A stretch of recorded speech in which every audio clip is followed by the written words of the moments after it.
سارا بڑی پرسکون نیند سو رہی ہوتی ہے۔ وہ گاؤں کی باتوں کو بھلا چکی ہوتی ہے۔ تبھی سارا کو احساس ہوتا ہے کہ باہر بہت زیادہ بارش ہو رہی ہے۔ سارا کی اچانک آنکھ کھل جاتی ہے اور سارا ہڑبڑا کر اٹھ کے بیٹھ جاتی ہے۔ سارا کھڑکی بند کرنا بھول جاتی ہے۔ جیسے ہی وہ کھڑکی کے پاس جاتی ہے اور باہر دیکھتی ہے، سارا ایک دم چونک جاتی ہے کیونکہ باہر کا منظر حیران کر دینے والا تھا۔ باہر ایک لڑکا کھڑا تھا جو اسے صحیح طرح نظر نہیں آ رہا تھا۔ اس کا منہ سائڈ پہ تھا، لیکن جیسے ہی وہ پلٹ کے سارا کو دیکھتا ہے، سارا کے ایک دم ہوش گم ہو جاتے ہیں۔ وہ پریشان ہو جاتی ہے اور خود سے کہتی ہے، نہیں یہ نہیں ہو سکتا، ارے یہ تو میری لائف سے جا چکا تھا، اب یہ پھر سے مصیبت کہاں سے آ گئی؟ اب میں اس کے بارے میں کس کو بتاؤں؟ سارا ایک دفعہ پھر کھڑکی کی طرف جاتی ہے اور دیکھتی ہے، لیکن اس دفعہ باہر کوئی نہیں ہوتا۔ سارا ریلیکس ہو کے بیٹھ جاتی ہے اور خود کو سمجھاتی ہے، نہیں ایسا نہیں ہے، یہ مجھے لگ رہا ہے میرا وہم ہے، وہ نہیں آ سکتا، شاید میں اس بارے میں سوچ رہی ہوں اس لیے۔ اگلی صبح سارا جب یونیورسٹی جاتی ہے تو وہ ساری بات اپنی دوست کو بتاتی ہے کہ میرے ساتھ رات کو کچھ ایسا ہوا تھا، پتہ نہیں وہ حقیقت تھی یا خواب تھا، میں اس بارے میں جان نہیں پائی، لیکن میں بہت پریشان ہوں۔ سارا کی دوسری دوست اسے دیکھ کے کہتی ہے، ارے سارا تمہیں کیا ہوتا جا رہا ہے؟ تم دن بدن کمزور ہوتی جا رہی ہو، اپنا خیال نہیں رکھ رہی کیا؟ کہیں عشق وشق کے چکر میں تو نہیں پڑ گئی؟ سارا خاموش اس کی باتیں سنتی ہے اور اس سائے کو یاد کرتی ہے۔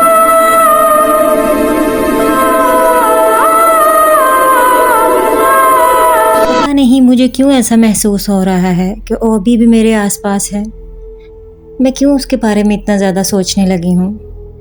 نہیں، مجھے اس کے بارے میں سوچنا نہیں چاہیے۔ تبھی سارا کو اس کی امی آواز دیتی ہے، سارا بیٹے اندر آ جاؤ، بہت رات ہو چکی ہے۔ سارا کہتی ہے، جی امی آئی، اور سارا اندر چلی جاتی ہے۔ اس کے بعد زارون اس کی جگہ پہ بیٹھ کے سوچنے لگتا ہے اور خود سے کہتا ہے، سارا میں تمہیں مجبور کر دوں گا خود کے لیے سوچنے پر، کیونکہ میں تمہارے لیے اپنی دنیا چھوڑ کے آ چکا ہوں، تمہیں میری دنیا میں آنا ہی ہوگا، ہر حال میں آنا ہوگا۔ سارا اپنا روٹین کے مطابق کام ختم کر کے سونے کے لیے جا چکی تھی۔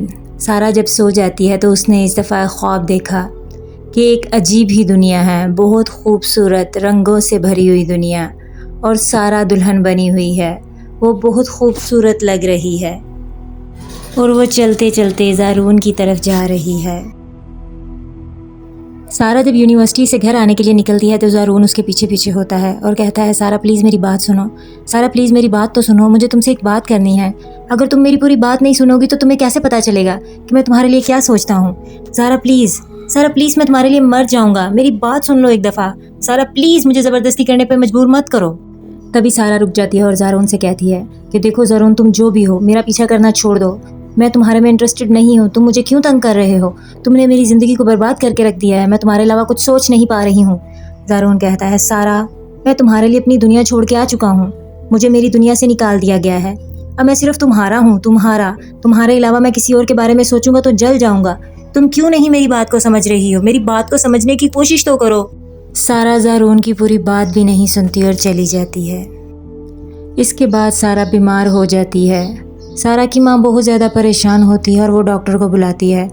ڈاکٹر سارا کی ماں کو بتاتی ہے کہ یہ کوئی میڈیکل ایشو نہیں ہے، اس کے ساتھ، اس کی روح کے ساتھ کسی نے چھیڑ چھاڑ کی ہے، ایسا لگ رہا ہے جیسے اس کے اوپر کسی سائے کا اثر ہے، آپ کسی عامل بابا کو دکھائیے۔ اب سارا بہت زیادہ ڈری ڈری سی رہنے لگی تھی۔ سارا ہر وقت خود کو کمرے میں بند کر کے بیٹھی رہتی تھی، وہ نہ کسی سے ملتی اور نہ کسی سے جلتی، بس وہ ہر وقت اس سائے کے بارے میں سوچتی رہتی۔ اسے ایسا محسوس ہوتا کہ وہ سایہ اس کے پاس ہی ہے۔ ماں، میں بہت زیادہ تنگ آ چکی ہوں، اب میرا باہر جانے کو دل نہیں کرتا، اپنے دوستوں سے ملنے کو دل نہیں کرتا، اب تو میں اپنے کمرے میں بھی خود کو محفوظ نہیں فیل کر رہی۔ اس کی ماں کہتی ہے، بیٹا پریشان نہ ہو، میں نے ایک عامل بابا سے بات کی ہے، کل کو تمہیں اس کے پاس لے کے جاؤں گی، کوئی نہ کوئی اس کا حل نکل آئے گا، بس میری بیٹی ہمت رکھو اور پریشان نہیں ہونا تم نے۔